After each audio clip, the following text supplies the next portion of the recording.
like I'm losing my mind. Is everybody in the world blind? Please, Lord, give me a sign, a sign. I wanna be the greatest. Everybody on the fake shit. I look around and feel like everybody is the fakest. I make this every day and I'm impatient, hoping one day I blow up from the basement. Welcome to the Mark and Mo show. Hopefully everyone had a great week. Are we live? I'm trying to see if we're actually live or not on YouTube because it's not showing up on my end. Is it showing up on your end, Mo? I honestly am not logged in. I think we are. Okay, hey, can you guys put a 1 in the chat if we are officially live or not? Because, okay, we are live.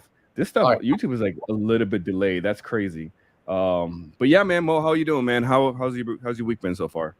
I'm good, man. I have people over from out of country, so I've been just taking them out. That's the only time I really travel within the city, when I have people over. Really? How long are they staying for? They're here for a week. Okay, nice, man. I mean, that's always good to have family in town and stuff. My week's been pretty interesting, man. I don't know if you've been keeping up on the news. A lot of conspiracy theory stuff happening, man, from, Obama apparently, supposedly, former President Obama, supposedly killing his chef. It's been this whole controversy and conspiracy theory stuff that's going on Twitter. I don't believe it at all. I know it's kind of some suspicious stuff there when you look at the history of some of these chefs that's worked for presidents, especially the Clintons. If you know the history of them, there's a lot of people that have been associated with them that apparently have somehow passed away in some questionable circumstances. So that's been making Twitter. And then, of course, Hunter Biden, his trial, he had made a deal and it didn't go through. While that was happening, however, they were also having the UFO hearings, which is really interesting. That was crazy. The UFO stuff? Yeah. I think, bro, they're running out of news because a lot of stuff, like even in the market that comes after hours, like they were talking about impeaching Biden, right? And there was an article about it at night, and in the morning it was like, no, we're not doing it. I don't know if the media is getting desperate to get like people to start watching news again, or like this morning I was watching Twitter and they were doing that UFO hearing. I think that's what you're talking about. Yeah. It was yesterday and today, I think, as well.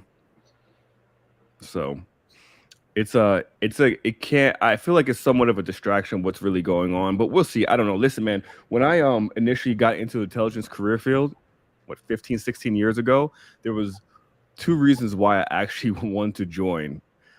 Grant, the recruiter, made it seem like, dude, have you ever seen Mission Impossible or James Bond? You're going to be doing all those cool spy stuff.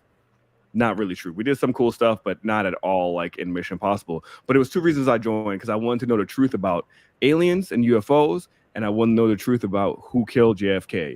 And I got the answer to both of them. It's just funny now because that TikTok video that's going viral that everyone's talking about, I saw that years ago. That was the first time I seen it. And the one thing that I thought was really curious, and I'm pretty sure it's unclassified now because all the videos and stuff are out, but there was a specific TikTok video where, it's really fast. You see them all the time. It moves really fast.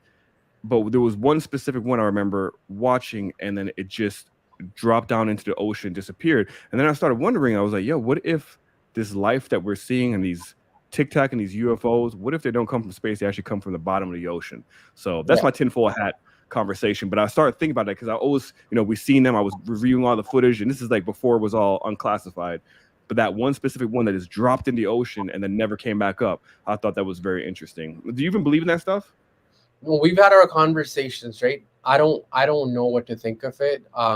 I don't know enough to like say anything. Do I believe in it? I think there's something there. I don't know what it is. Like, again, I question a lot of things. Like, I think that happened for me after COVID, where before COVID, I just kind of believed everything that I saw on TV and basically thought that was what the truth was. But then with COVID and just getting into trading, you realize that a lot of what media shows you isn't true. So yeah, I think believing it or not is one thing, but questioning everything people tell you, as long as you don't get paranoid, is a good way of just kind of checking with yourself if you believe something or not.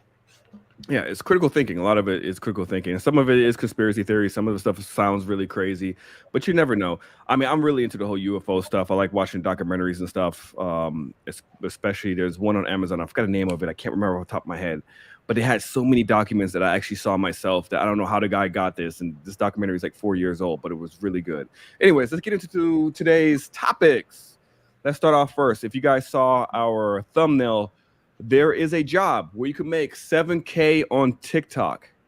It's getting a lot of attention now. Have you heard about it, Mo? No, but bro, most of these podcasts and most of these TikTok videos, they open with, if you're not making 10 grand a month, you're doing something wrong. It's so easy. So yeah, I've seen a couple, but I think you're talking about something specific. Yeah, it's all right. Let me just play a video to show you what you can do on TikTok now to make some pretty decent money. Hi, Pookie. Oh, thank you, baby. This is so cute. Hi, thank you, Daniel. Thank you, Sean. Thank you, Fab. Oh, thank you, baby. This is so cute. Thank you, Hanoi. Yes, yes, yes. It was you, Matibi. Oh, thank you, baby. This is so cute. It was you, Wolf. Ice cream, so good. Slay, huh? Slay, huh? Slay. Sorry, I just killed a whole bunch of brain cells here. But yes, man. Do you know what this is? No, it's an AI something, right? Yes, apparently it's called non-playable character NPC. And when I heard about it, I thought they were joking. So I went on TikTok because I finally created TikTok, by the ways. Yeah. And I went on there and I went through the lives and like no shit, people are doing this. And this chick apparently, I mean, clearly she's also pretty, so that helps. But she's been blowing up and people have been talking about it nonstop because she makes around, ready for it, 7K a day, up to 7K a day, just being a NPC. So how this whole process works essentially is people buy like little coins and there's money that's attached to it. And when they send you money, you will react to certain things depending on the amount of money that they give you, like non-playable characters in video games that are like the background characters that are always do the same thing, like hi, hi. Hi. And every time you tip me, I just say, hi. If you give me something else, it's like, oh, ice cream. Oh, ice cream. And you just do that for an hour and you could make 7K. And I'm just wondering if the audience, let me know. Would you do this? Would you would you do this to make that type of money? Because I'm looking at the comments right now. I'm just curious. Huh? Are you talking about 7K a day? Most people would do it. Yes. I mean, you're completely, there's no dignity to it, right? So you have to be okay and not have any shame whatsoever to do this. But this could be like a real thing. So I'm thinking about putting a course together and I'm going to sell it for about $29.99 to $2,999 on how to be a professional NPC player, where people can hire you to show up to their house to be a background player. I think it would sell. Would you buy it? I wouldn't buy it. You know I wouldn't buy it. It's just ridiculous. I just can't believe, like, I go on TikTok and I refrain from being on there for a long time, but it's just these trends that are being created and how these young children are able to create these dumb things to make so much money. And I can't even hate on it. I can't hate on it. It's stupid.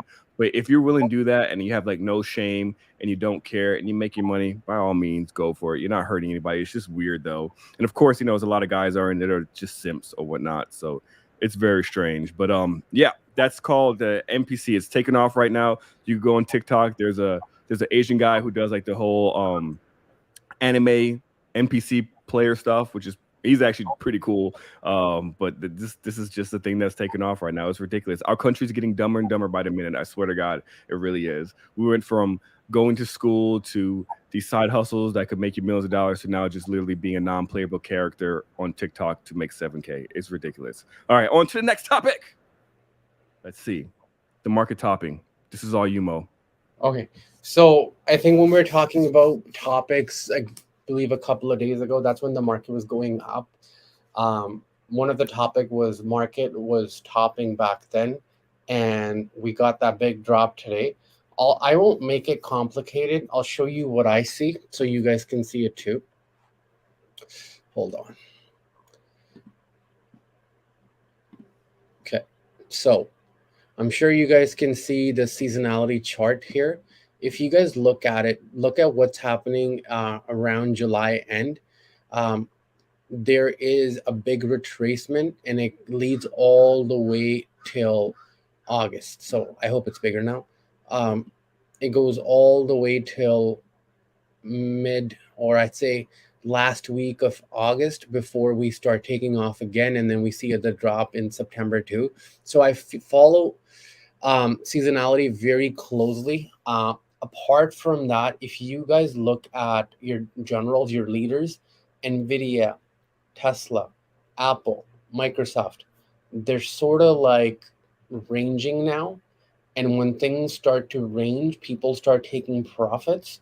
And that's where I was coming with that. So today we shorted the market, and this is where things are like just common sense levels don't matter. We kept failing at 4600 today. So I used stop loss on 4600 and shorted SPX, and then took profits around 45.70. But then I didn't realize that the markets that week it ended up going to 45.40.30. So I'm hedged down all the way till next Friday, because this seems like the selling just big gun. And I don't know if you guys have been showing up on my live. For the last 1 week, I've been saying I'm not in tech at all. And I'm telling people be very careful with tech. I don't think the money is in there unless you're doing what Mark does, which is spreads. That's where the money is right now in tech spreads, because they're ranging and you could kind of earn premium burn. I think money is in small and mid cap, and look for rotations like other stock. We'll get them in a bit, but that's why I think the market's topping now. When I say topping, I often hear people say, "Should I buy months? Should I buy puts 3 months out?" I wouldn't do that. I don't think this is that kind of market. Then someone was asking, "Oh, should I short XLK?" It's not liquid. I would look at TQQ. I would look at ARC to short, but I wouldn't go 3 months. If you have a small account, I wouldn't go anything over a month for shorting, because then you're buying you're paying a lot of money for expensive premium, because you're buying time, right? So that's how I would do it. But the market is topping. That doesn't mean that we're gonna go drop 800 points. We need some kind of news, and I'll say that every week. Until then, we're going to range. And if you get a 3 month output on a range market, you're not going to make money. Even if the market gets a 50-point drop or 100-point drop on a 3 month out, you're going to make a measly 50 to 60%. So I don't see the point. Yeah, I saw some people in some of these groups who were actually buying calls this morning because pre-market it was above 4600, I believe, from when I was watching. It was pretty impressive. I was like, oh, it broke the 4600, but was it going to hold? Absolutely not. Ended up selling off pretty quickly. And if you notice, like Apple hasn't been too strong. It seems kind of holding the same levels over and over. Had a nice little strong push to the top, and then it sold off for the rest of the day. And I'm pretty sure Microsoft did as well, correct? Yeah, Yeah. the big one was Amazon. Amazon actually broke all the key levels pre-market, and then the market opened and it just zipped through, caught a bunch of late bulls back, right? Like I think it dropped $4. And this is where, as a trader, you want to, and this is the way I trade. So I don't want to say like you shouldn't do it, but I don't take breakout trades, because they're usually late bulls or late bears, and the premium's heavy. You're paying expensive because IV's high. And if there's any pullback and you're not smart with your stop losses, you'll be down 50-60% very fast. All right. So there's a comment here. Are you worried about the healthcare earnings for next week? Like in terms of like the market, not really. Like tech does its own thing with healthcare. I don't know. Like if you asked how I trade, like last week we talked about Vail. Swear to God, I did not even know what the ticker was. I saw the flow, I saw the chart, then I'm like, okay, let me get in. Then I'm like, yo, let me do a check what sector this is. It's Brazil. And if their interest rate goes down, I think it's coming out next week. This thing's gonna moon. That's all I look at. Like I don't really like, sometimes I'll look at sectors, but right now the key things that I'm really looking at, where is the flow coming?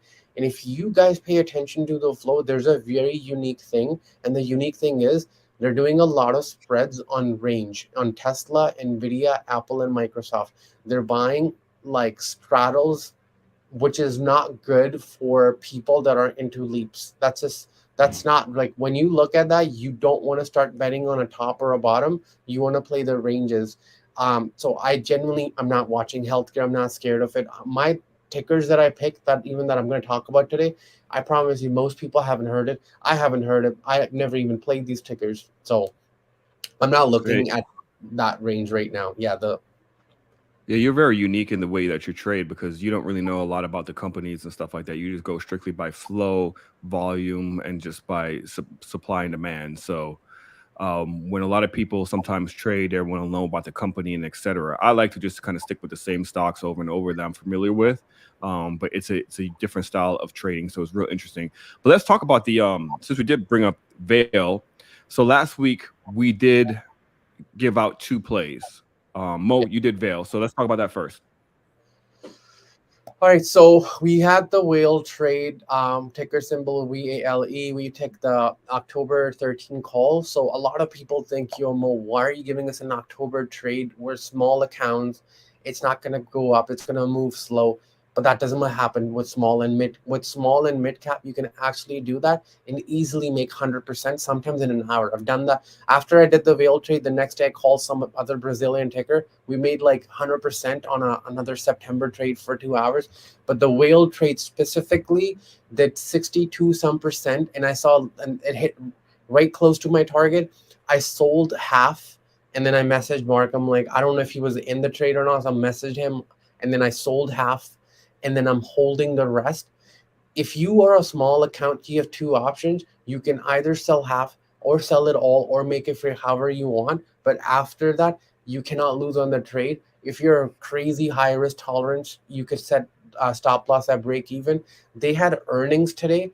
I didn't see them do much, so there's gonna be no IV crush because it's so far out. So we'll see how they react tomorrow. But what we're waiting on that play is the Brazil, like their inflation numbers. If they're really good, and if they're saying that they might drop the interest rate, and if that happens, that it's gonna take off. Yeah, actually, I'm seeing that right now, Vail. So the earnings is actually happening tomorrow. It looks Oh, like it is. earnings called 10 a.m. Yeah, so it's at 10 a.m. They're gonna have it. We are Right. checking because there's 4 different platforms, and I checked all of them. Like Earning Whisperers, and there was one other, Bloomberg is saying that it was after hours today. So I don't know like what's going on with it. Yeah, it's interesting. I just Googled it real quick because I was wanting to see like what's happening after hours. It's up after hours, not much. I mean, so but it did take a little 2% hit today. But yeah, you scaled out. So that's smart. And even if you end up holding it, if you took that same trade, remember we said paper trade because this practice. But if you took that, you should still be up in the end of the day, right? It's just not as much as you were yesterday. With You that being should, said, let's talk about go ahead. but Mark, someone's up 60%, bro, and they're holding it. That tells me that they don't understand levels, and they're just hoping and praying that it goes. So that's a key point. Some point, like start right. Like if we're giving out plays, I'll tell you execution. Start writing your rules. 25, 50. These are benchmarks that you can set for some yourself. So if something's at 62% and it starts retracing at 50%, you should be out whatever percent that you feel like you should.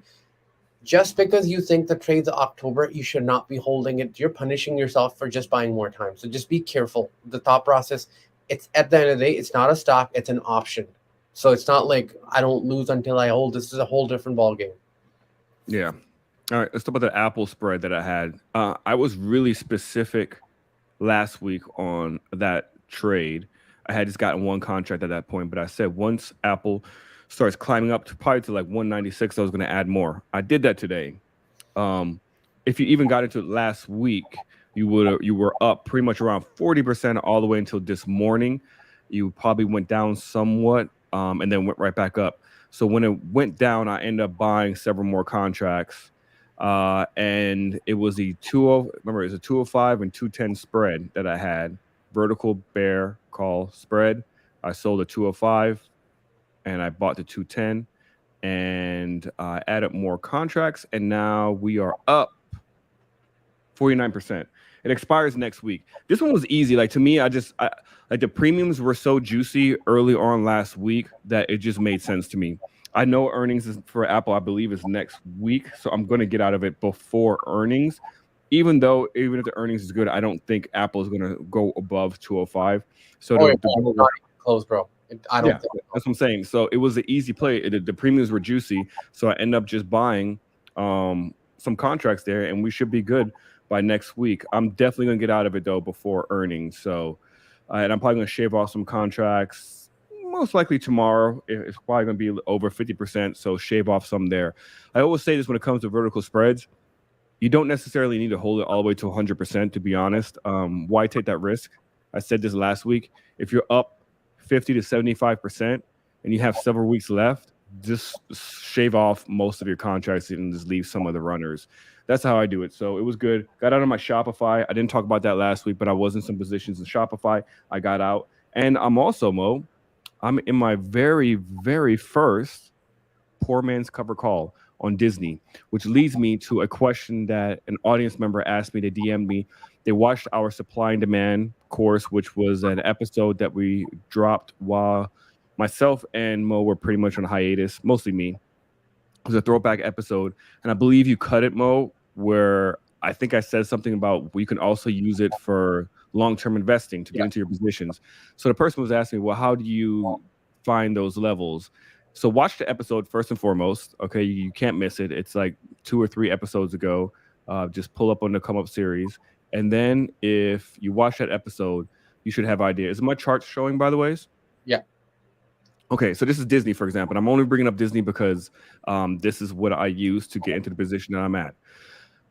When it comes to long-term positions, using supply and demand, if you want to find your levels, again, watch the episode first to identify the supply and demand zones and just start plotting them out. Eventually, the stock will hit. Most, not guaranteed, but eventually it will. Because if you look, the 200-day EMA doesn't always work. Look, I mean, what is it? 121 is the $120 on Disney is a $200. I mean, 200 EMA for Disney.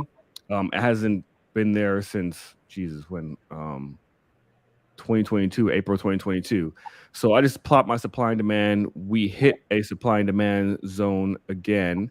That's where it's currently in. It's between $84 and $87.57. So you would kind of buy within that zone and start scaling in small because you don't want to go all in. Too many people go all in and then are shocked that the stock pulls back and then you screwed. You don't have anything else to like dollar cost average or whatnot. So that's just an example. This is the reason why I actually got into Disney. I don't actually like Disney overall. Fabio from Capital Mindset, remember he came on this channel and he talked about Disney a little bit and broke it down fundamentally. There are a lot of issues that's going on with Disney. And for some reason, some people think that Disney is going to sell to Apple. I strongly don't think that's going to happen. Do you really think? Clickbait, bro. I think that's clickbait. Just like people love to just hypothetically talk just random stuff. Yeah, like what makes people think Disney's going to sell their products? Maybe they might go to the licensing method again, because I know Bob Iger was talking about potentially going to licensing because the streaming service and everything they created has been somewhat of a money pit for them. Yeah. I personally do not like Bob Iger. I think Fabio talked about it. If not, I'm gonna mention this. A lot of people were excited that Bob Iger came back, myself included, because I did a video, but I didn't do all my proper research. The reason why Disney's even in a situation it's in right now is because of Bob Iger. Yes, he left, but he put all these pieces in before leaving, and then Bob Chapek came in and had to take the brunt of all the failures. Plus, he also implemented some things that was widely unpopular with Disney fans. And then Bob Iger came back, stock went up a little bit, and then started selling off again because of everything that's happening with Disney. And I'm not talking about just the woke stuff. I'm sure that hurts their brand as well. I'm just talking about everything from the parks to the amount of money they put in towards their streaming service. Their content sucks. They're losing money. So there's a lot of reasons why I don't like Disney. But I'm playing this Disney position specifically because it is way below the $200. I mean, 200. I keep saying $200. 200 EMA, and is in a demand zone. So I'm in that right now. And I did a poor man's cover call to offset any potential downfall. And the poor man's cover call, so far, this is what I got. And I'm not telling you what to do. This is not a play that I'm recommending. I'm just telling you what I got. I bought in the money call for January 2024, $85 call. And I bought and I sold a call at 90 strike, and I collected $184 from it. So and that's for August expiration of monthly. So in less than 22 days, if Disney's not at $90, I'll be collecting $184, which offsets some of the theta that's going to decay off of this premium if Disney doesn't move. I do think it will move to at least $90 potentially by So January. What do you I think? think Disney's at the same spot where Meta was, where Tesla was. So I understand there's a lot of things wrong with it, but Mhm. a lot of people mistake stocks with fundamentals. Long terms fundamentals do matter, right? Long terms they do. Now, can someone tell me why Chipotle is at the price it is, or Tesla is? Like, yeah, the future is all that, right? A lot of us talk about like Cybertruck and whatnot, right? Do you Mhm. know you only have to put $100 to book a Cybertruck, and if you don't want it, you can get that $100 back. A lot of times that those numbers are invalid. Like anyone Yeah. can put $100 to book something, but how many are going to actually have the money to put 80 grand down with the interest rate we're sitting at? So I think Disney is very underpriced. It's not a financial advice. I'm in as well. And I think Disney's not the subpar content. I think Mark will comment on that. What I'll Mhm. comment on that is a middle class, upper middle class person cannot take their kids to Disney World right now. It is outrageously expensive. That's one. Second is when it was busy last year when I went, and we had like multiple tickets, and we kind of used a app to like I forgot where you can go faster, and I like took my parents too, so I didn't want to go on the ride, so I booked Mhm. the rides on theirs too. But bro, there were wait time 4 to 8 hours on rides, which meant that if someone's like really crazy about like the Harry Potter area and they have to like go through all, they might have to go twice to that park. And food was outrageous. I don't think you're allowed to take your own food. So I think Mm-mm. people are gonna find cheaper means of entertainment now. And I understand, like I don't like I have kids and they don't ever go on Disney anymore. They're just like just YouTube. They don't like any of the content. Yeah. The audience members have some pretty good arguments here. And yeah, I did actually hear about the ESPN. I think if anything, if there's anything that Disney's going to sell is ESPN, because I think that's the one that doesn't even make barely any money. Hulu, I don't think so, because Hulu still actually makes money. But yeah, Apple could enter into licensing content agreement. Yeah, I mean that's what I think Disney's going to end up having to do eventually if this doesn't work out. I think they're going to end up licensing some of their stuff, which is the smartest way to do it anyway. Sony does it, and it works out perfectly fine for them, kind of. But their content is like sometimes also shit. But yeah. So we'll see what's going on here. Huge fan of the Marvel and Star Wars, and I even sold my shares. Ooh, okay. I don't know why you're still a fan of Marvel and Star Wars. I feel like Disney literally destroyed it. So that's just my personal opinion. So, all right, yeah, sell ESPN to AT&T. That would be hilarious. AT&T needs to fix their own issues right there. All right. So, what's up next? Yeah, let's talk about the Come Up series real quick. Remember, everybody, this is not the Come Up series from 2020.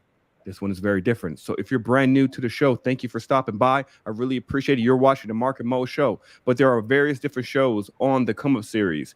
We have on Mondays, you got Lawrence and Friends for Monday Night Take. Tuesdays, which by the way, Lawrence talks about options, plays, and etc. And he always has a guest typically. So definitely check him out every single Monday. Very smart guy. Tuesdays, you got Mark and Jolyn GC. I spelled it right this time for executive education, but I heard Mark saying that he may switch it up a little bit, so you may see some other stuff on there. Wednesday, hold on, let me put this comment down real quick. Wednesday, we have Christopher W. Bush and Abby Joseph for redlining. They're a tax accountant and financial advisors. And then Thursdays, you got the Mark and Mo show, which is basically entertainment that meets knowledge. We talk about various different topics and also talk about the stock market and put plays out as well. But it's mostly just a way for you to decompress before the weekend and just enjoy and have a good time with us. Grab your beer and keep your children away because this stuff is uncensored and parental advisory is on this show. All right. Next, Mo, you have something you want to talk about on why people are broke? So I wanted to bring up this topic because I've been on both sides of the spectrum, and so has Mark. We've both have situations where, you know, we felt like we're kind of stuck in a rat race where you kind of don't feel like you're getting out of it. And I wanted to really talk about, maybe some people can learn from experiences. This is not coming from the place where I am the goat, I have more money than you, and you get to listen to me because you know what, because you because I just say stuff. So this is more sharing our experiences and coming from there. At any point, you will never feel, be it meet me outside the podcast or ever, we're always equal, all of us. No one's greater than me, no one's under than me. And that's sort of how I think we both think about other people. And I'm speaking for Mark because I know him personally. It's never been like talking about us in third person or just saying, just listen to us. We've never gone and said that. So I just wanted to give this disclaimer because, you know, you jump on a lot of podcasts and be like, oh, I made this much, let me tell you how to do it. That's not how life works, because there's not one single blueprint that we can all just adapt based, which is what's shown on TikTok, Instagram, and whatnot, right? So, in my opinion, I think most people, the way they look at things is what gets them to feeling broke rather than what situation they are in. For example, a lot of people feel like they're broke at making $4,000 a month. Then there's people that I know that make close to 10 grand a month and then they feel broke. And then I know families, like, I don't know if you guys know, had business in different countries, including China and India, and even looking at their standard of living and what they can do, there's people that make less than $200 a month and they're just happy because they feel like they're alive, and they're like, they've seen other people in much more miserable situation. So I think a lot of times it's not the actual situation, but how we react to situation. Getting deeper into it, what I really mean and truly mean, and said that a lot of time, is a lot of people aren't really grateful for what they have. And I truly believe that until you aren't grateful for what you have, you aren't going to move forward, because you're coming from a place of scarcity. You're just saying, I don't have less money, I have less of everything. And that's the kind of vibe that you attract, because that's the energy that you give out. You know, how many times we go and talk to people and you say that person's energy was off. I don't really know why I don't like them, but like, I don't really like them and I don't want to meet them because their energy's off. And sometimes, you know, you like the person and you don't know why you like them. They've never done anything. And I feel like our energy is at the highest when we're giving, or when we're doing things without any self-interest. That is absolutely when you are at the highest. It's either that, so that's giving, or the second is when you're growing. And that's when you're learning something new, and it could be something like a hobby. It doesn't have to be money. So I see a lot of people, and they're very self-obsessed with their problem, and they think their problem is the biggest. And I think a lot of people, me and Mark talk about it, they lack empathy. And like, when you go travel into third world countries or work with people that are less fortunate, you realize how grateful you are. And I think that's where most people need to shift. The second part that I want to talk about is, no matter how much you make, and you could take me as an example, there's been days where I've made 2K a month, and there's been times where I've made 10x of that.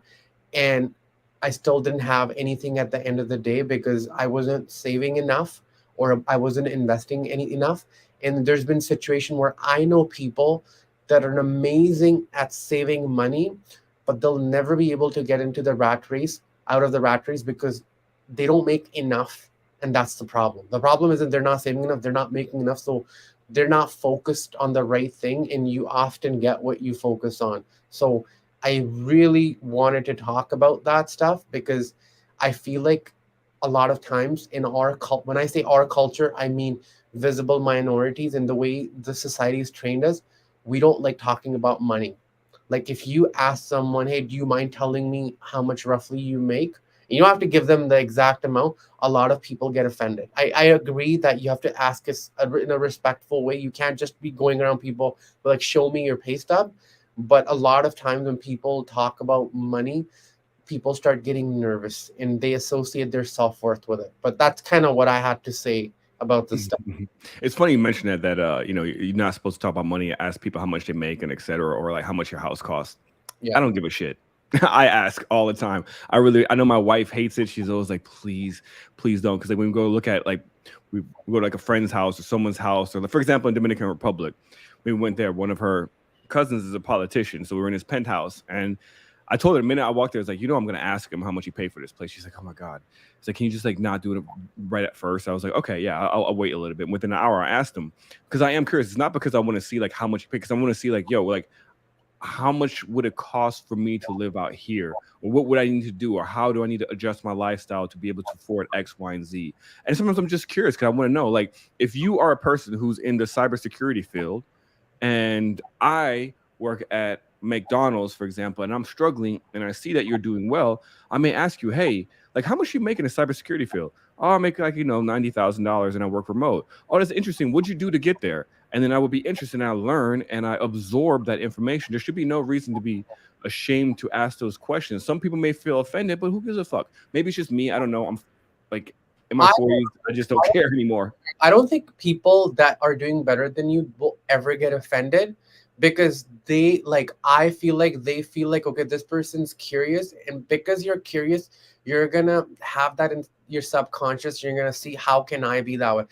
There's so many people. Kevin Hart talks about it. He's like, I'm always curious.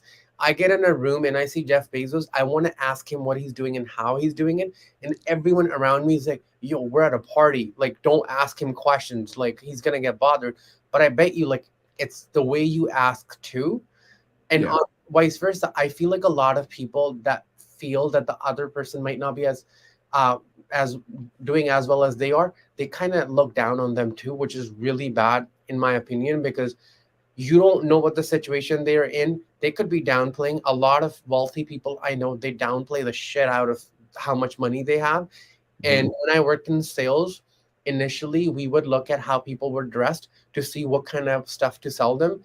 And very fast, I realized that's probably the worst way of making any kind of contact with someone, because you give out that vibe. Yes, and you are 100% right on that. A lot of wealthy people, again, like shout out to Snap, that once again bombed during the earnings, but Evan Spiegel, I got to meet him and talk to him and stuff like that. If you would have seen Evan Spiegel, if you had no idea who he is, walking down the street, looks like an average guy, t-shirt, jeans, typical Silicon Valley, whatever person they always talk about. But he treated everyone very well, at least from when I was around him and talking to him and hanging out with him. Seemed to be a very nice guy, and he had no problem with anybody asking him any questions. He seemed to be a pretty open book. And I asked some questions that I guess some people consider disrespectful, because one of the questions I asked him was like, why didn't you guys capitalize on the opportunity that you had at the beginning when you guys were in the forefront of doing these little AI figures, or whatever you want to call it, the augmented reality figures? Like, you guys should have patented that, because everyone could just take it now.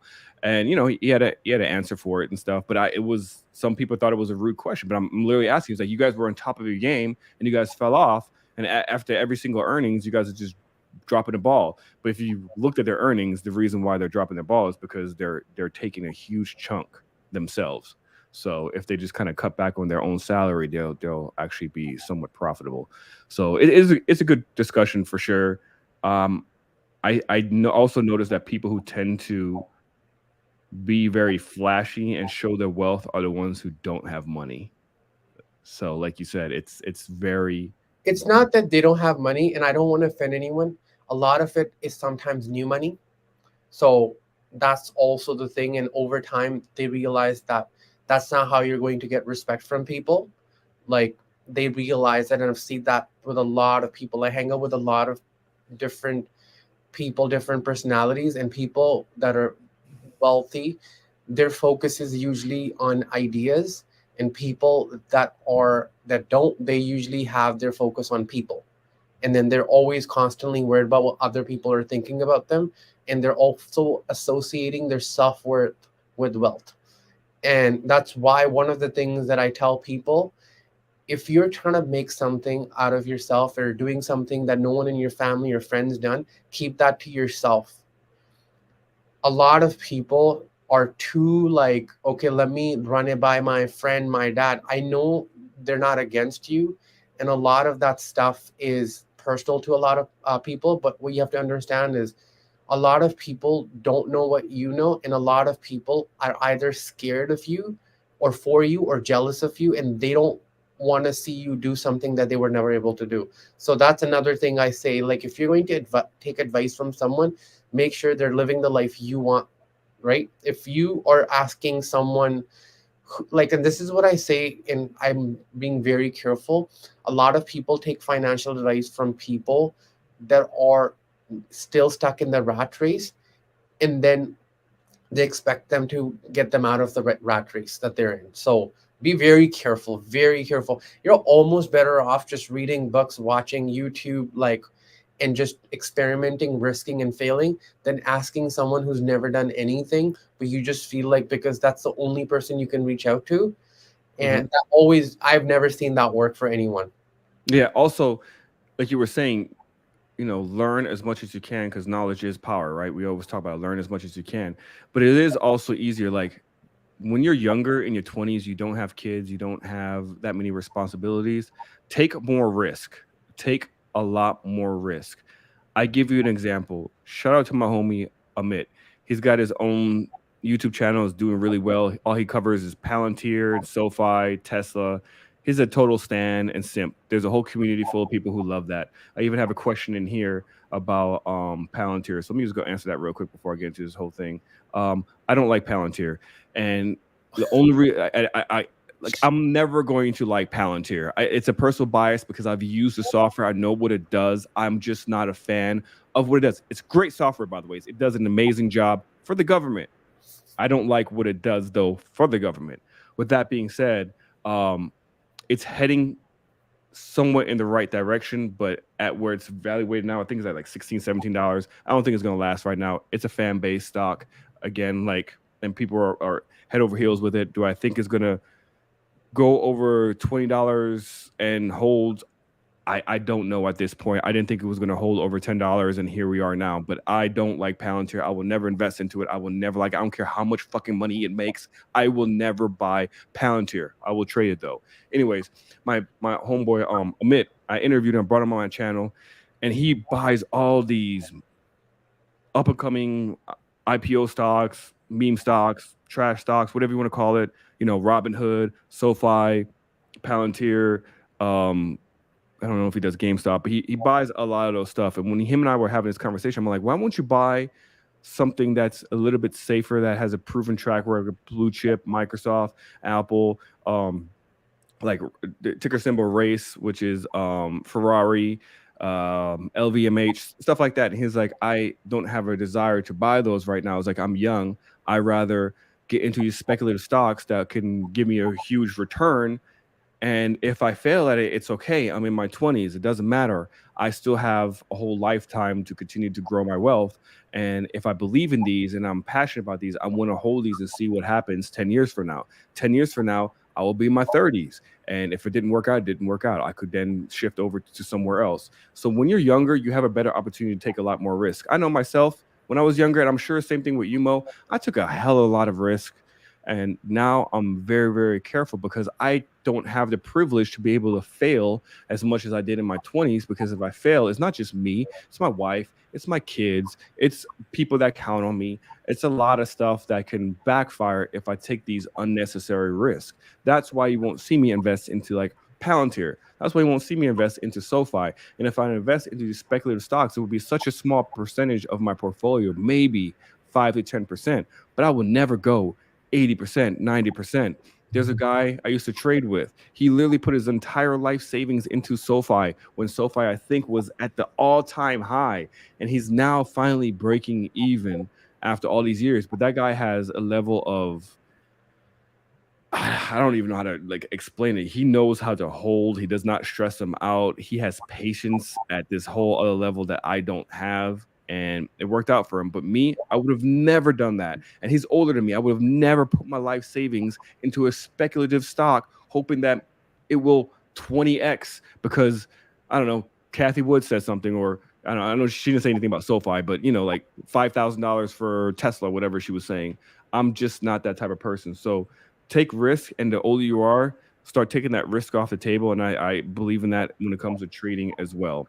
So I have nothing else to add on that. You? No, I think you covered everything. I hope people see this from our point of view, and I just want to make sure it doesn't look like those typical podcasts where it's just like financial gurus come in and they're just kind of talking down on people. Just Yeah. that's okay. The Yeah. next topic that we have, and then we'll go over place because I know people want to talk about that too. So the next topic we have is culture vulture, right? I think Mark did a video on it too, and this is something that I wanted to talk about. And we want to talk about symptoms. We don't want to talk about people. We want to talk about red flags that me and Mark see because we're in that industry, like finance Hmm. as a whole. And there's a lot of crypto scams, there's a lot of stock scams, there's a lot of AI scams. And what I've seen, in again, my background psychology, and I was just having a conversation with Mark, and I'm like, Mark, I've been selling for the last, I've been selling since I was 16. So it's been a while. I've done door to door, I've done pyramid schemes, I've done outbound, inbound, every kind of sales. I've sold those lifetime knives for like 5K, like crazy stuff. But over time, like I've seen things change. For instance, when people are selling, what they're doing is they're focusing on benefits over features, simple sales, right? They're making sure they're creating urgency. But what I've seen in the finance, especially in African American community, is people are telling people to buy from them because of their skin color, which in my opinion is very unethical because it doesn't have anything to do with the skill set. And I feel like that they're doing it because they feel like that's where most people are the most emotional. And when you talk about that subject, most people don't really care about what the product or service that's being sold. Now, my goal was not to talk about this topic. Me and Mark often have conversations outside the podcast that are probably way more deeper, but we're not sure if we should bring them on. And Mark pointed out, he's like, yo, we should talk about this stuff. Because I'm like, in my like 3 years on Instagram, I've never been like, hey guys, I'm Indian. Buy all the Indians buy from me because I'm Indian because we've been screwed over by white people or something like that. That's never crossed my mind. And you know where this started for me? We had a very big personality on our podcast. I'm not going to name names. And then after the podcast ended, we started talking. And we were talking about stuff like not this stuff. And they said that they went to a show, not a show. What was it? It was a seminar. Yeah, they went to a It was one of seminar, the seminars. and it Yep. was that gentleman and another famous, I'd say, celebrity person that they're pretty big, and they said that they were shocked because it was a financial literacy place, and the conversation was an inverse KKK. Those are their words, and literally at no point they were talking about literacy. They were just talking about emotional and highly sensitive things to sell their course and product. I think this is the newest level of low I've never seen in my life. People just saying, like, I know realtors, I know mortgage brokers, and people usually sell on benefit. I have this much experience, I've made this much money, I have made other people this much money, this is my coaching style, all that makes sense.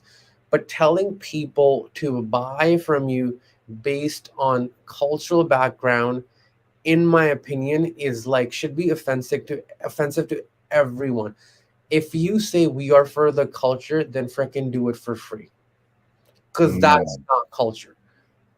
Doing mm, culture, in my opinion, is for free. If you're saying that it's a service, then you charge, then it's not for a culture. Then are they saying, hey, I'm only going to teach a certain race? No, they're doing different marketing for. And so this is a red flag that I just wanted to bring it up because I know there's people and that's their like pain point, and a lot of people use that to leverage you guys on selling you products. We're never ever going to sell you guys anything. I'm never going to promote anyone here ever, including myself or Mark, ever, because that's not the what we'd come here and do. We share knowledge we share entertainment, and that's where then that's where always it's going to end. But that's it, Mark. I just went down. I have to backtrack here for a second because I did promote Capital Mindset. You didn't know, Mark Monroe didn't know. I just went and I pitched it because it was a $5 product. We actually have someone backstage, but he just walked. Oh, he's right here. He wants to add to the conversation. Looks like it's Pascal. What's going on, man? How you doing? Can you see us? Can you hear us?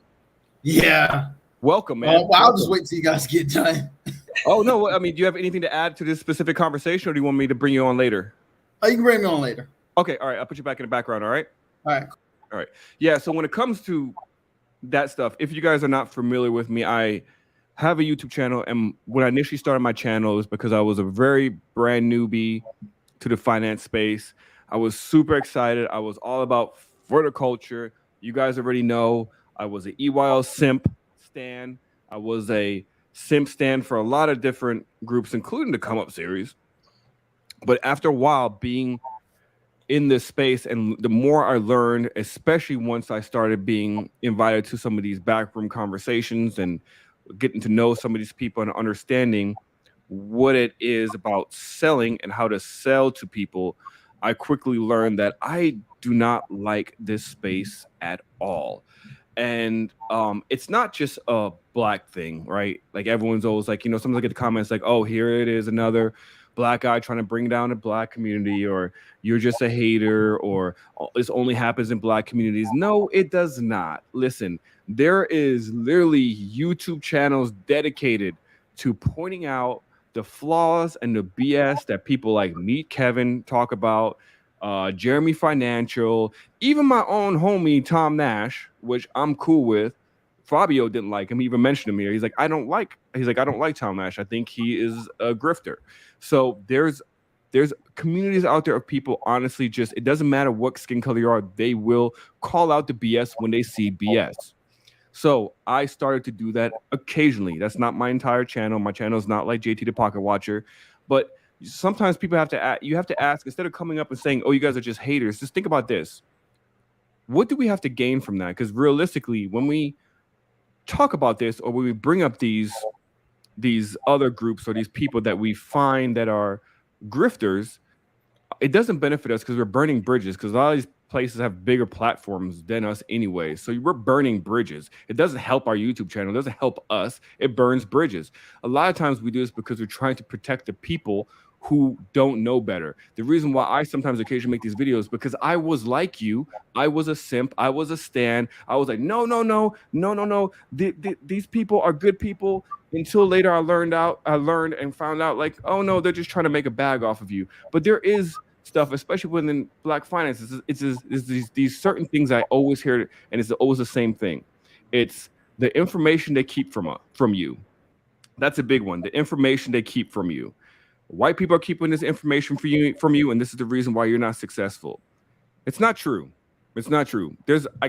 Well, all my books are not here. I got Pops back there now, but all my books. I have books that was written in 1990s, 1980s. There's YouTube channels that have been out there for 10 years that have people who are giving free and good quality information. Then the conversation, generational wealth. A lot of African Americans don't have generational wealth, and there's stuff that happened in the past that caused that. But the key word, well, I can help you create generational wealth. I'm going to be honest with you. Again, when it comes to trading, 95% of people fail when it comes to trading long term. It just is what it is. There's a reason why there's statistics. And the 5% who do it long term sometimes usually work for like a hedge fund or some other corporation where they get to trade full time and get paid handsomely for it. And then you have some people who really are out there who try to help people. I think Mo is one of them. Lawrence is one of them. People who I usually associate with, I think, are like that. Also, another one with a red flag that I always see: cars, houses, exotic locations, and money. You see that all the time in almost every single post. And I don't know what it is. I don't know if it's like a Gen Z thing. I don't know if it's what it is, but it just attracts people. When you show your fancy house, you show your fancy car. And the thing is, me and Mo, honestly, we're not bad at marketing. We just choose not to market that way. Actually, I'll take that back. I'm terrible at marketing, because when it comes to marketing, I feel dirty if I do that stuff. If I come and tell you guys how much money I really make, if I come and show you guys my house, if I show you my cars, if I show you whenever, like, Why do that? It doesn't benefit anybody. And why lie? If I tell you, hey guys, I have this strategy, I have this course, which by the way is I'm planning on putting something together eventually. But if I say, hey, I have this course with this strategy, according to Investopedia and studies, it shows that 75% of the time you will be successful at doing this strategy long term. However, it's not going to make you an overnight millionaire. It's not guaranteed. It's going to be hard. You most likely will lose money at one point or another. And it's a hard strategy to learn. And it will just be, a couple $100 here and there until you build up a huge account. And then you can start making real money. Or it does sound better like, hey, do you want this cool Lamborghini and this massive mansion? If so, you can buy my course. It's only $19.99. And I'm telling you right now, it's a 3-day seminar. You're going to know everything you need to know to be rich. You're going to probably go with that person. And it's like, I'm guarantee you, blah, blah, blah, that you're going to make money doing this. And then next thing you know, when you scroll all the way down, you see that no money back guaranteed. Most of these courses have no money back guaranteed. Why is that? Ask yourself, why is that? Another one is I've seen sometimes the religious aspect being used a lot of times. I'm spiritual. I'm not a fan of people using religion and money in one. It just reminds me of those shady pastors that I've seen growing up that, tell you, God wants me to have this jet, right? God wants me to have this jet. God wants me to have these nice Gucci shoes. I just need you to give me some money. Like I'm not a fan of that. And of course, like Mo already mentioned, the for the culture stuff. I'm not for the culture. I'm telling you this right now. I'm not for the culture. Fuck the culture. I'm about changing the culture. Straight up. I don't care if you're white, black, Asian, Hispanic. You should not discriminate and get information just because a person looks like you. I know initially that is what attracted me into this space. I was like, oh my God, there's black people talking about finance. I've never seen that before. And I put all my trust in there. And I went in there blindly. And I put all my normal teachings that I've learned for 15 years in the career field that I was at. I put all that stuff to the wayside. And I went in and I trusted people 100%. Because I'm a pretty trusting person until you give me a reason not to trust you. But these are red flags. Stay away from it. 2 years ago, when I literally stepped away from everybody and I was just like, let me just see what else is out there. That's where I literally started learning more and got better at my craft. Even Mo, if you guys don't know the story of how I met Mo, do you want me to tell the story, Mo? Yeah, sure, go ahead. I was doing trading group reviews. When I first started my YouTube channel, the whole purpose of doing the trading group reviews was that I never saw any reviews out there for groups. The runners, the Come Up series, or EYL. Like I didn't see any reviews out there, so I was like, "Oh, I could be the guy." And I was like, "I'm going to support the Black community. I'm just going to do reviews on Black groups." But it was always positive reviews after positive reviews, and I was like, "Well, shoot, I gotta switch it up." And someone recommended some guy named Mo from OTB Clubhouse. And I went to your Instagram. I remember, and I told you this. I went to your Instagram. I was like, "Oh, that's some Indian dude. This looks like a Forex scammer." I was like, all right, I'll check out the course. I'll pay for it. I'll see it. And this is going to be my first bad review. When I went in there, shockingly, I end up enjoying it. And I love what I saw. Later on, you and I started to get along. And then we actually met and we became friends. That's how it worked. It was like a long process. And even then, like I never took affiliate links. I took one affiliate link initially for the very first trading group that I reviewed. Because it was like, hey, it was good. I enjoyed it. I made money in a group. He was like, do you want an affiliate link? I was like, sure. After that, I didn't take any affiliate links until a year after I think I met you, Mo, right? This is when once we became friends and stuff, then I started using your affiliate link. But other than that, I don't really do affiliate links for trading groups and stuff like that. But what I learned, it was like I went in there specifically to target Mo because Mo wasn't Black in the sense of us. And I was like, oh, and he had a small following. And I was like, nobody really knows who this guy is. So let me go in there and see his shitty program and give him a bad review and being the opposite.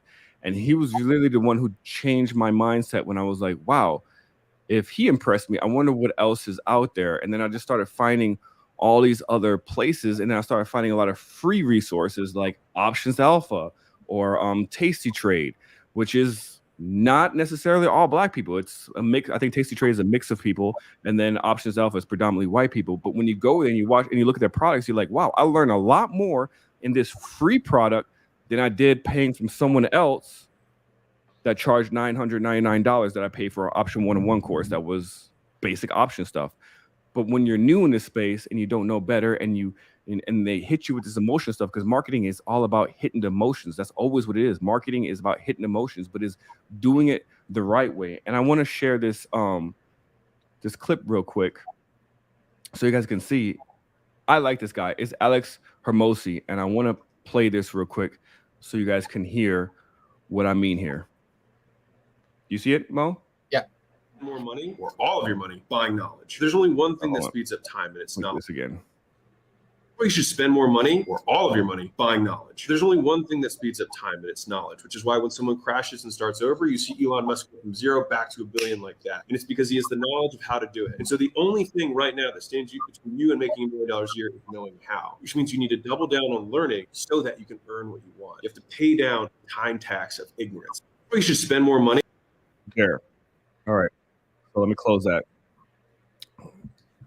I like Alex Hermosi. I read his book. His book is about marketing and selling products.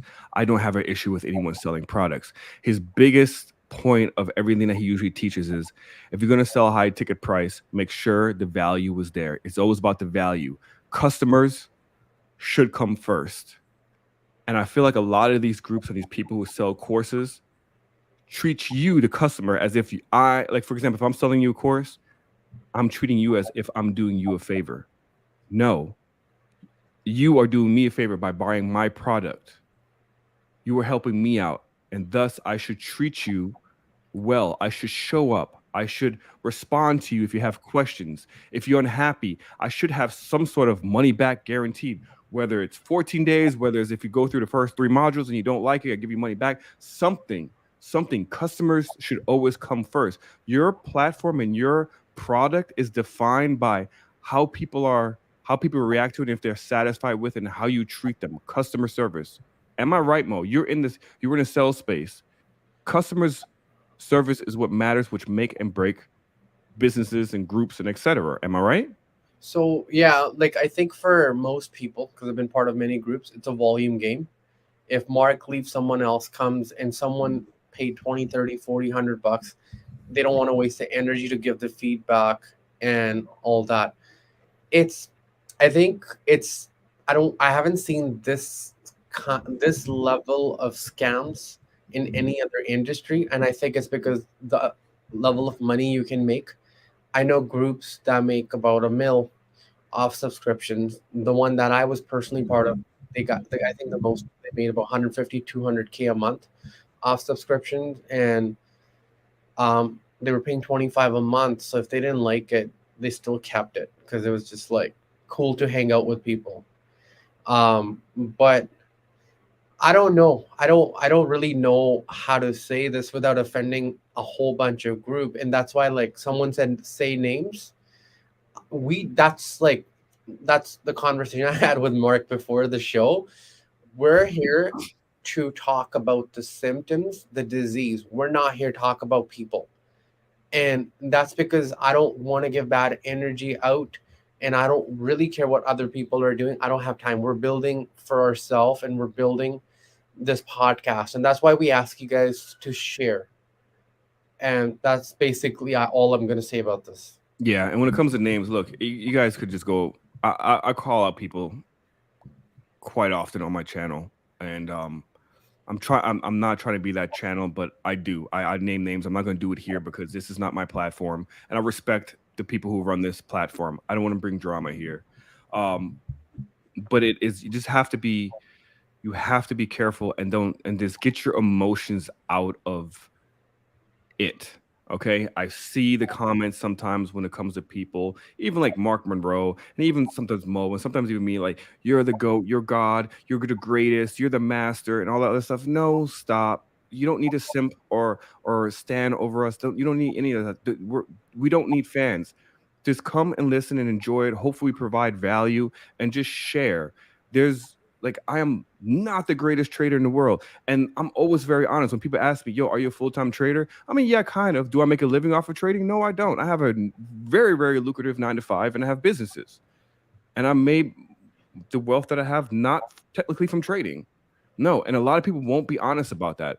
A lot of people have made their wealth through selling courses in Discord, and that is just a fact. There's a lot of them that haven't made the money that they claim they made from trading, and it's okay. And I don't understand why people are ashamed or want to lie about it. Just be honest and say, hey, listen, I have a skill, I have the knowledge, I can teach you, I can help you. And if someone's like, yo, do you do this for a living? Yeah, I do it for a living now, but did I make my wealth from this? No, I made my wealth because you guys pay me for courses. Just be honest about it. That's my biggest issue. Just be honest about it. And then when you sell a high ticket product, just make sure it's good. Just make sure it's good and there's value there. And if you see that people aren't happy about it, provide the customer service that they deserve because they put money in your pocket. That's it. So, anyways, let me see the guest. Is he still in the background? I see you turn off his camera. Does he still want to come on? Sticker lined up. All right. Thank you, Michelle. Thank you. Appreciate all the good comments. Let me see. Is he still here? Yo, you still here? Yeah, I'm still here. Okay, what's going on, man? What question you got? So I'm trading bank stocks right now, primarily Bank of America, and I was asking because the Feds just raised rates again. Mhm. So do you think the banks are gonna like still have a rough time trying to break out? Because I'm looking at, like, for example, I'm looking at Bank of America on the weekly, and it's starting to sell down. You know, because its high was, they had a high on the what day was that? On the 17th, I believe its high was 30, Yeah. 32.11. Yeah, but it starts selling off. I see, and there's a big. Yeah. Actually, there's a big. It Right. actually had a nice little run there, but me looking at it, I think it may come back down to $30. That's just me.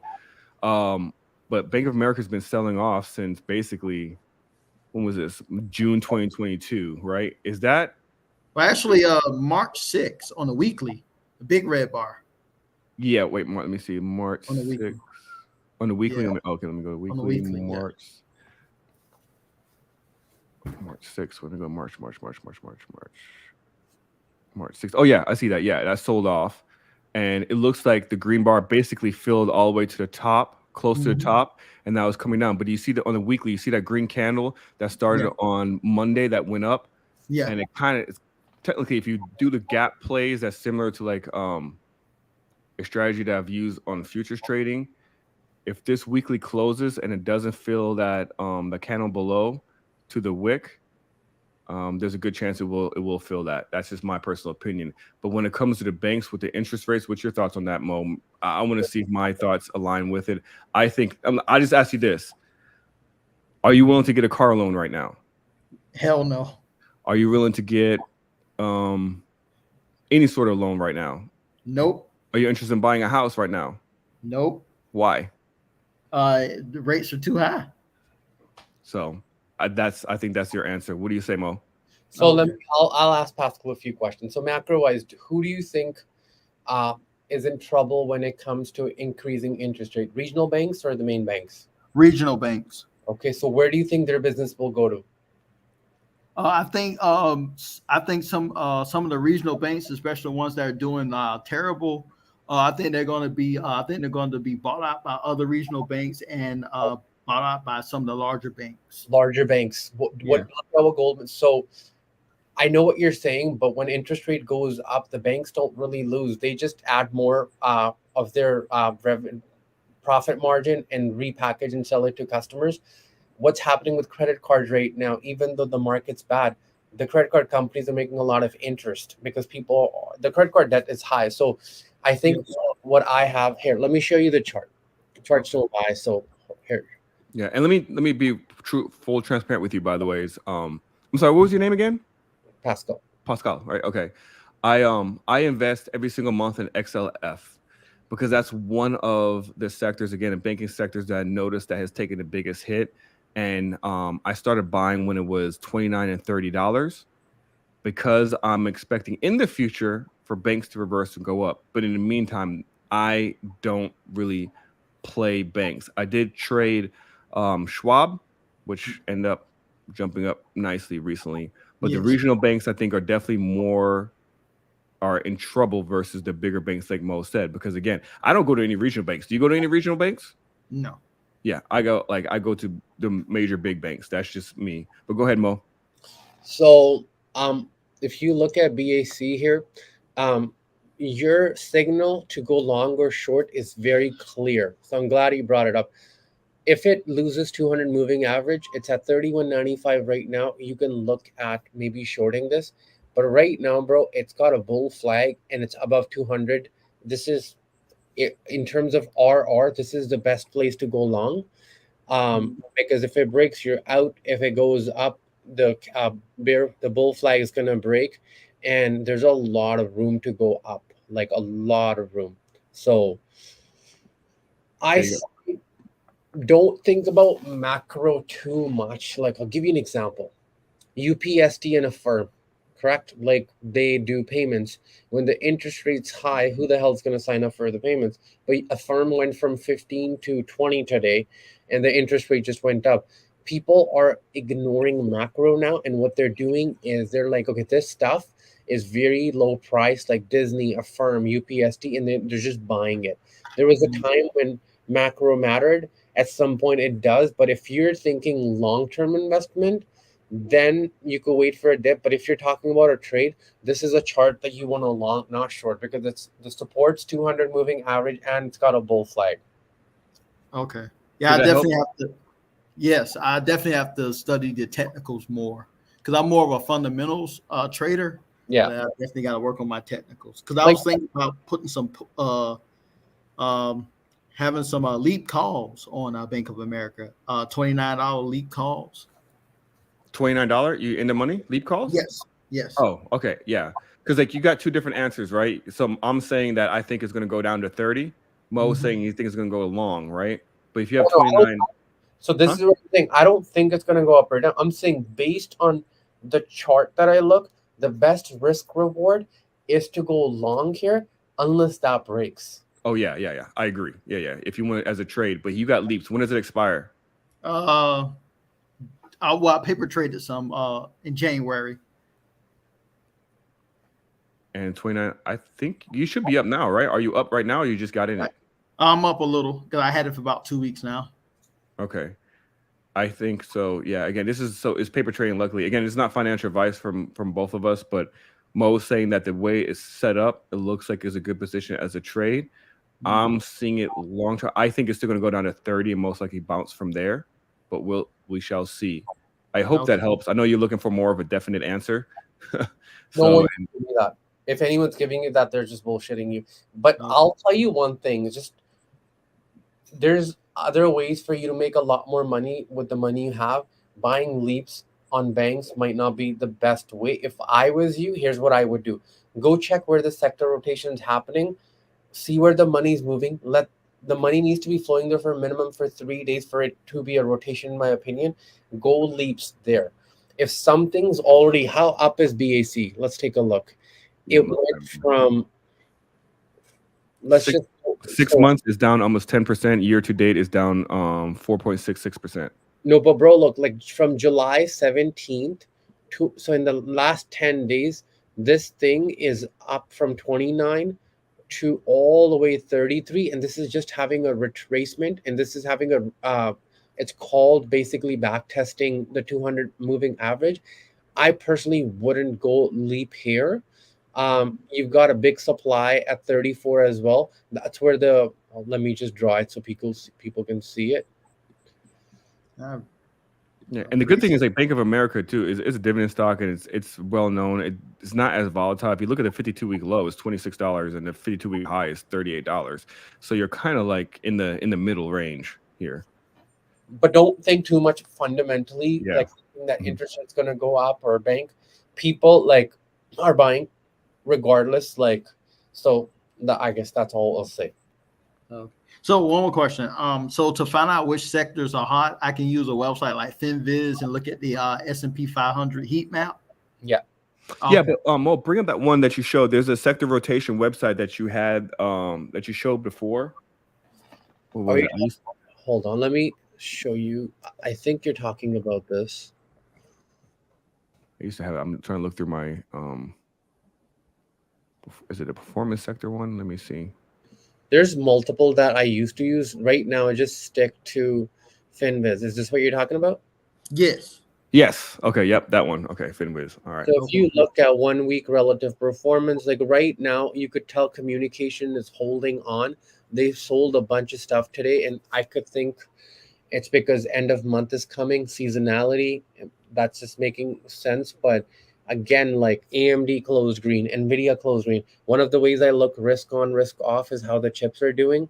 And right now, it's a good place to go long. AMD 110 breaks. I'm out, but there's other sectors that are just starting to go. Like I was talking about solar with you guys. I was talking about China with you guys. I think Baba can do, I don't know what these ads are, but Baba can do 260 in my opinion. So that's, if I was to risk on leaps, that's where I would go. Okay. Yeah. Also, brother, check out there's this website called AIOLux, AIOLUX. I use that a lot. It's a seasonality performance. So it's like back test like the seasonality performance on it. Let me show you real quick so you have an idea. You can also use that. I used to like that, and I used to use it quite a bit to see how certain stocks move. Have you seen this one before? Oh no. Yeah, so you could really put in the ticker symbol, which I just did, which was BAC, Bank of America. Click view, and you go down and it shows like the historical seasonality of what to expect. So like according to this, it looks like October, November, and December the performance is pretty well. September not so much. Yeah, I know banks are very cyclical, so.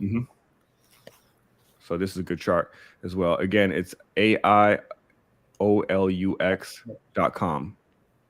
All right. Thank you for your time. I really appreciate it. No, thank you for actually coming up. That's dope. So, and what does this person say right here? All right, let me go remove you. So one thing is not to overlook the volume on BAC. Yeah, because the volume isn't the greatest on BAC from my understanding, from what I recall, because I don't trade BAC at all or touch it. Can you pull it up, Mo? I think the volume is kind of low on it, isn't it? Well, what I'm looking at on a daily volume, the buys have a higher bar than the sells in the last week, and that's why they were able to push the price. I keep things simple. Like this looks like a bull flag above 200 moving average, a back test, because it's been running so far wild. And like you, I don't like to play banks. Tim wants to come up. Kim? Sure, tell her to come in. The link was put here on. Let me go drop it one more time. We're over our episode, so let's try ending in about 5. Yep. Here you go. You click on that. And Kim can come on real quick. Oh, Tim. I thought you said Kim. If I known it was Tim, I would have said no. I'm kidding. Come on, Tim. Pop in real quick.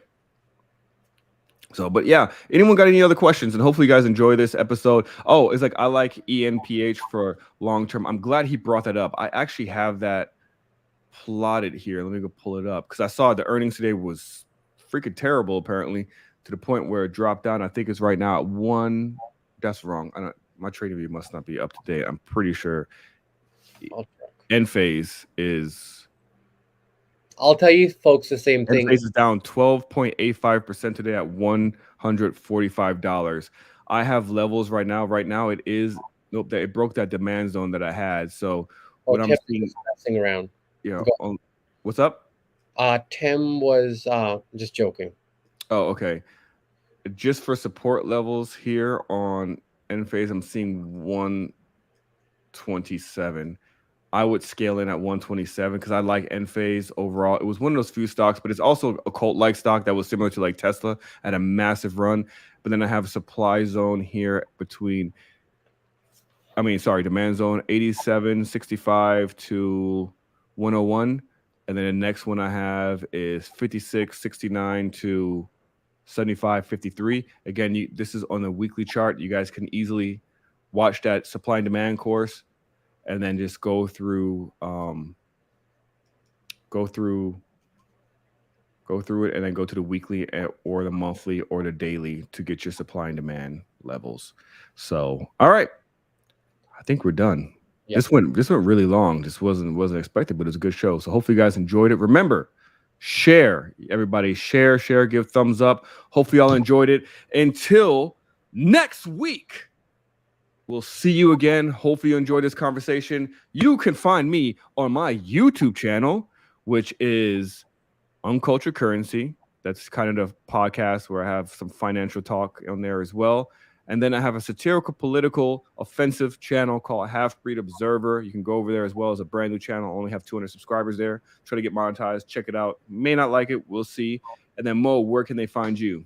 On Instagram, OTB Clubhouse, and on Twitter, OTB Shark Mo. All right. Until next time, y'all. And Tim, no, I wasn't sharing the chart on that one. So until next time, y'all. Peace out and thank you. And I see you guys next week. Where is the outro? Oh, yeah. See you. First, let me do this. Ric Flair. Woo! Peace out. That's 100.